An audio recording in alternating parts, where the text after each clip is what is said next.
Funding for this program was provided by United World Foundation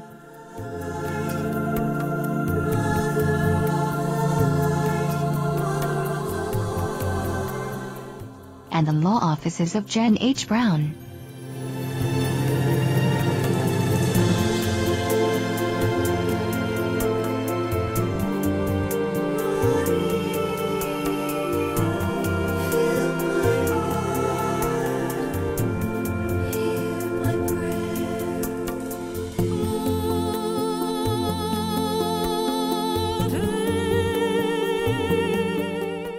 More information is available about the sponsors of this program at www.cem-publictelevision.com.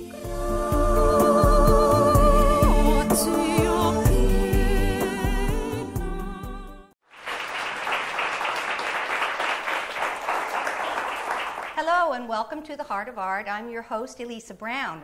I'm here today at the National Opera Center of America in front of a live studio audience for this wonderful show with my incredibly talented guest.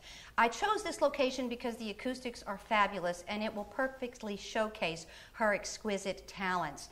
She is an acclaimed virtuoso guitarist and a conductor who has turned her considerable talents towards humanitarian relief through the musical arts. It's just a real pleasure to have her, and I'd like to ask for you to extend a warm welcome to my spectacularly talented guest, Virginia Luque. Thank you. Thank you. Virginia, thank you so much for being here. And Virginia and I met about 4 years ago. We've worked together quite a lot. But when I first was told about you and I said I could get to perform with you, I was really pleased because your reputation preceded you. And as we started to work together, I sensed this, this incredible musical intuition. And you have this unstoppable passion for creating and inventing and reinventing and recreating sound, not just as a guitarist but also as a conductor, and you're accomplished in many other ways. But as I watched all of these things, I realized that, you know, that, what was it, Miyamoto Musashi, who said it's 1,000 days of training to develop and 10,000 days of training to polish. Well, that would make you about 27 and a half. And when you get to like level 1. But a prodigy, you graduated from high school and got your musical master's degree in music at the same time. And you were a student of Segovia as a child, and he didn't think kids could play and women shouldn't play at all. So how did you do this? I mean, you are truly a prodigy, and it's just such a joy. So how old were you when you got started in your family's musical, or what is the story behind this incredible gift that you are going to be bringing to us? Well, thank you for having me. And I just, well, my father bought a guitar for me, and like a toy.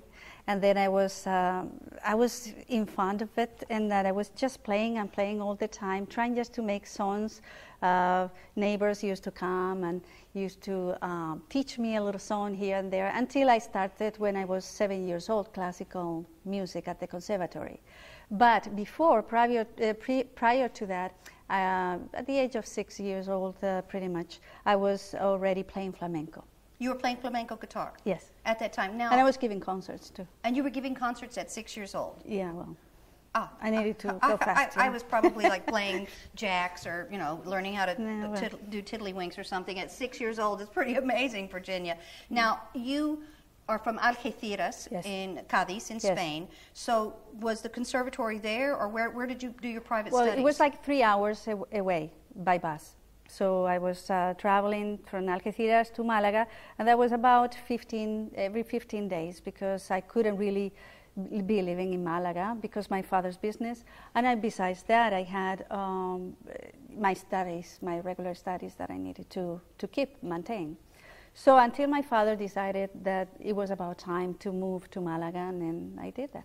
And is that where the conservatory was, where you went to music conservatory? Exactly. How old were you when you entered conservatory? 7 years old.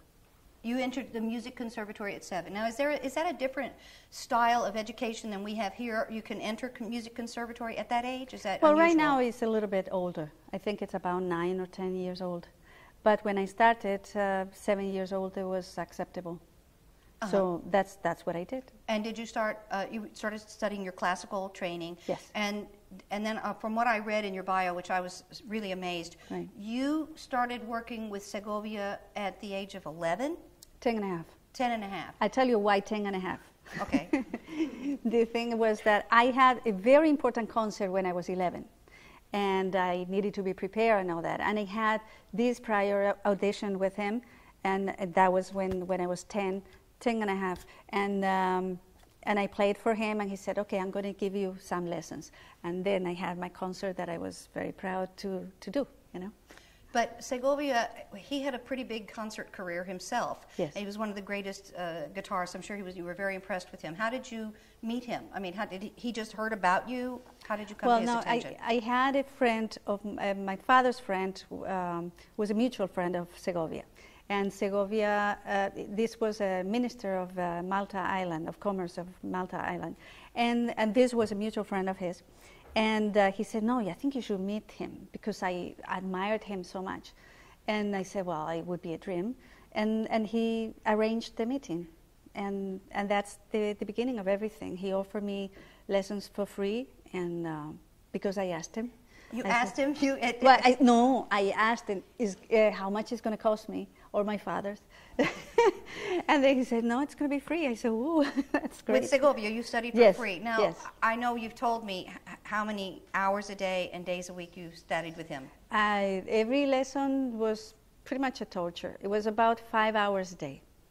5 hours a day, and how 5 many days a 5 week. days a week. Mm-hmm. And you did this for the summer times? Summer times, yeah. And what was that like? I mean, how did he? You'd read music at that time. I mean, what did he do? What's a typical lesson that you had with Segovia? It was a nervous breakdown because I had to. He had piles of music, and he said, okay, well, I'm going to pull one music. I said, okay. So he put it on my music stand, and he said, okay, play. So I had to sight read everything. And he said, tomorrow you prepare this sonata and you memorize the whole piece, and then, we'll be ready for the next sonata. So it was a sonata of 10 pages, and I needed to memorize it. So you can imagine how stressful it was. Nobody could talk to me. No, I am sure not. You just went up in your little attic and just, no. Leave me alone. So you studied with for how long? Like 3 or 4 years privately? Yeah, it was about almost three and a half because he died, yeah. And also, you also were teaching. You were on the faculty at the conservatory. Yes. You had a full teaching position at the age of 17. Yes. And so you were doing that. You graduated, and then at his encouragement, you decided to come to the United States and study at Juilliard and get your second master's. Yes. So this is amazing. Now, one of the things that I noted when I first started to work with you was that when you play the guitar, it sounds different from anybody else I've ever heard. And I didn't want to ask because I thought it would be rude of me and also show that I don't know what I'm talking about. But when I started listening to pieces in A-Being, I heard someone play the same thing. Like, no, she's getting a different sound out of the guitar. So you've talked to me about this technique that you've developed. But before we talk about it, I'd like for you to play something. And play it straight if you can, and then play it the way that you play it so that people can hear the difference, and then we can talk about it. Would you mind doing that? Yes. Okay. This is without it. It's pretty much like, I'll try it.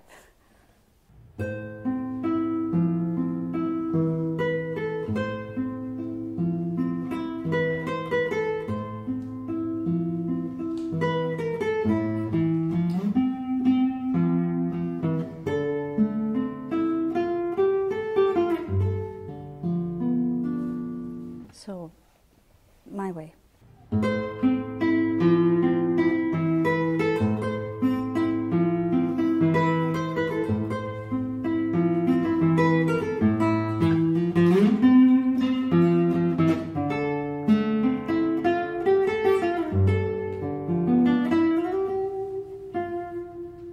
So what you're doing is what I hear.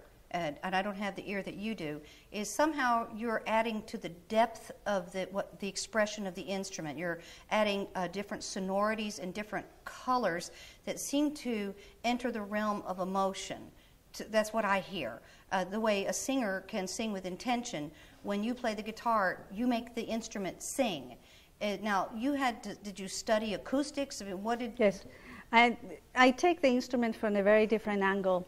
I try just to take it like a research, and what I was doing, I was trying just to study acoustics, and as a sonorous instrument, I was trying just to see the capacity of the instrument, how far it can go, and then I tried to accommodate the kind of sound I was looking for. I was trying to accommodate my technique. Instead of being a guitarist and think about, well, this is the technique I have, and this is so much sound I can get. But this is really groundbreaking because this is an instrument that the technique is steeped in tradition. So what you're doing is so different from anybody else. So how has this affected your playing? Does it broaden the spectrum of what you can perform?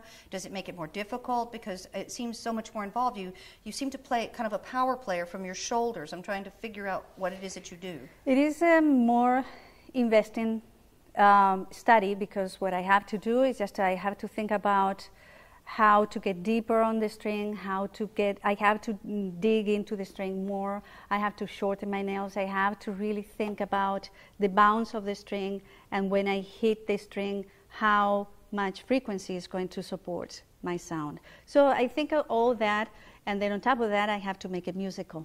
Yes, so otherwise it sounds a little too technical. Exactly. So. And since this instrument doesn't have a sustain pedal, say, like the piano, right. So you found a way to take it from almost stereo to surround sound or something along those lines. Is what I would say that, yeah. Yeah, that's how it feels to me. And also, for example, with a string player, they can put a lot of action on the tone. Mm-hmm. And I see that you do that. You have different vibrato or more vibrato that you can add. How many types of vibratos can you accomplish on this instrument? Well, I use like a Baroque vibrato, which is a very standard vibrato. I use a little bit more open string. I also attack in different ways. I squeeze the string in different ways to. It's a little bit not traditional in the classical field, but I try just to take it in a very subtle way so I can just connect one note to another and try just to get that connectivity, which is the most important goal I have. Well, one of the things that I noticed about your performing as a soloist, but also when you're working in ensembles with guitar, is that it's as though you're, it's not, you don't accompany, you sing along. It's something that I really enjoy. And you also compose. You're a prolific composer. And you compose for the instrument. You also compose for other instruments. For voice, you've composed a song for me. You have a song called Nostalgias de mi tierra, Nostalgia for my homeland, yes. That you wrote, that's on your a CD that's soon to be released called Por el Mundo. Mm-hmm. And I would love it if you would play that, and because it perfectly embodies your personality and it captures this wonderful technique. So would you grace us with this wonderful song? Yes. I have to admit, it is more like a flamenco style, and I'm playing in a Hauser 1933, so forgive me.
wonderful. Now, Virginia and I have prepared 2 songs that we'd like to perform for you. The first is by Enrique Granados, and it's called La Maja de Goya.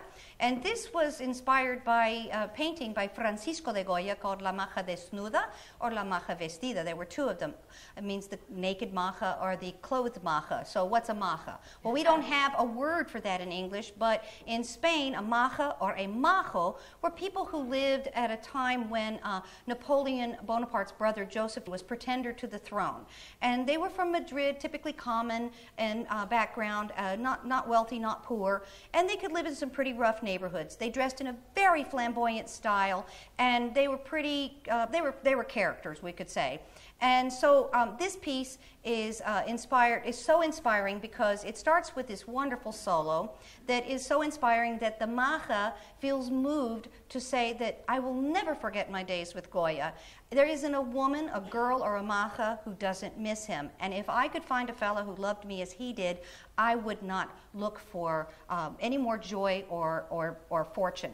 And the second piece that we're going to be performing is a piece by Manuel de Falla, another great Spanish national composer, from his 7 popular Spanish songs, and it's entitled Nana. Nana is a nursery rhyme from his area of Cádiz, where Virginia's from.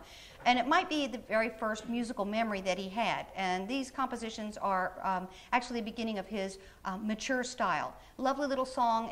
The words are, "Sleep, little boy, sleep, my soul, sleep, little light of the morning." Now, Virginia has to tune her guitar, and I need to take a sip of water.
piece is called Nana by Manuel de Falla, and it's a nursery rhyme. Virginia's going to tune down, and I'll have another sip of water.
Beautiful song to close this first half. Virginia will be performing. It's called Serenata Española. It's by Joaquin Malats. It was originally written for piano, but it's better known in its guitar transcription. Of course, Virginia plays it beautifully, and so we're in for a treat. Joaquin Malats, Serenata Española.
very much for joining us for part 1 of today's show with Virginia Luque, and I ask you to join us again very soon for part 2. Thank you so much.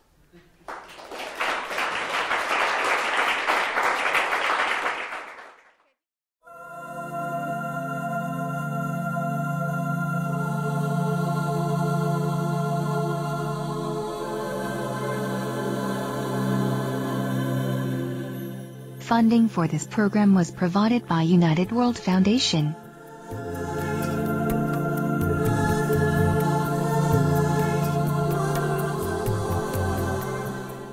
and the law offices of Jen H. Brown.